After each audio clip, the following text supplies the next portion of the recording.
Parsons, Fight Hub TV, delighted to be joined here by a man don't even need to introduce you really, Timothy Bradley. How are you, brother? I'm doing very well, man. Thank you. Thank you for your time. Let's go straight into it. I know you're a busy man, lots of media obligations, I'm sure. We've just seen the first face-off between Tyson Fury and Dillian Whyte. What can you take from it? I see respect. That's what I see. I see respect for each other. I see history right there. Even if I didn't know that they were, had some history, I see it there in their eyes. I think that both guys, they understand what they're up against. They understand what they're up against. Tyson Fury understands that Dillian Whyte, he wants what he has.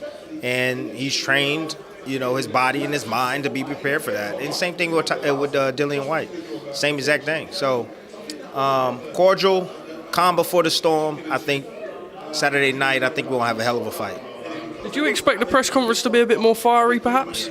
Yeah, I did. I truly did. I thought that Fury would dig into Whyte, but I think it's a mental game by Fury, to be honest with you. A lot of people saying like, "Oh, Dillian Whyte, he's been avoiding things because of he wants to try to affect Tyson Fury mentally." But the fact that Fury came in with a lot of respect and showed him tons of support and respect and just love.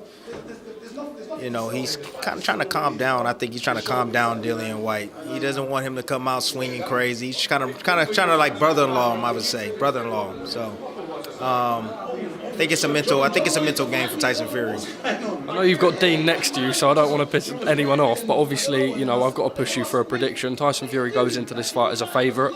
Do you expect Tyson Fury, based off his performances with Wilder, with Klitschko, the best Tyson Fury, do you believe beats Dillian Whyte? Yeah, I think so, without a doubt. He just needs to be careful. That's it. He just needs to be careful.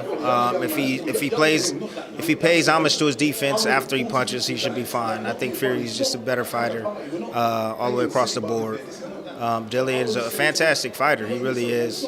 But Fury's just bigger, longer, smarter, I think, and has more tools to his bag. So his bag of tricks. So I'm gonna go Tyson Fury. By KO? Yeah. Okay, and then just right hand or uppercut. And then just a few more from me. Stateside, we've got Shakur Stevenson against Oscar Valdez in what is an absolutely brilliant fight. Just your prediction, and how do you see that fight?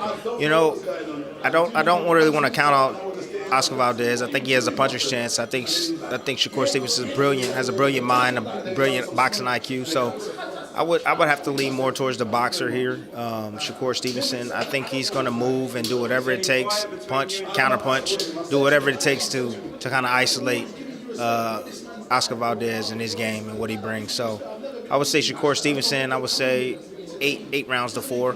I think he wins the fight. And then Canelo Bivol? I'll have to say it's Canelo. I mean, I've said in the past that... How can you doubt that, man? Look, I've said in the past that Bivol does have a chance, and he does, and I think he does. He really does, but what he needs to do is he needs to stay off the ropes. If he stays off the ropes and keep the fight in the center of the ring, then he'll have a really good chance of beating Canelo because he's quick, he's strong, he's powerful. He understands how to fight against a high guard that Canelo uses. He likes to punch in between. He can punch in between that guard of Canelo and come around it as well. So, and just his good footwork, in and out movement, kind of confused Canelo. But got to stay off those ropes. If you don't stay off the ropes, it could be night for Bivol. I think that's where he's going to be. It's going to be most dangerous for him is against the ropes. So. And then my last one, we saw Errol Spence at the weekend against Ugas, just looked incredible time and time again. I think, a lot of doubters after the layoff, but shut them all up. We've got to see Terrance Crawford and Errol Spence. It's going to happen. I think Spence is a man of his word. He's fearless in his approach. He said that he wanted to get the 3 belts before he faced Terrance Crawford. The fight will happen, and it's going to be epic. So. Obviously, there was a bit of back and forth about 60-40. It's a 50-50 fight. Do you think that could potentially get in the way of what would be one of the biggest fights we've seen in a long time? I think both guys got to give and take. Both guys got to give and take, and they got to negotiate it to where both camps are happy with it.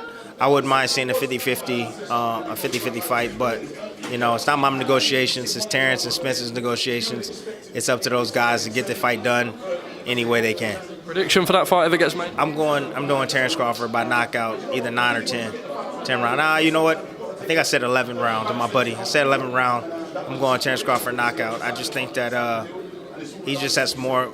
He has more to him, man. You know, switch southpaw, right-handed, can punch, supreme accuracy and timing. I'm gonna go with Terrance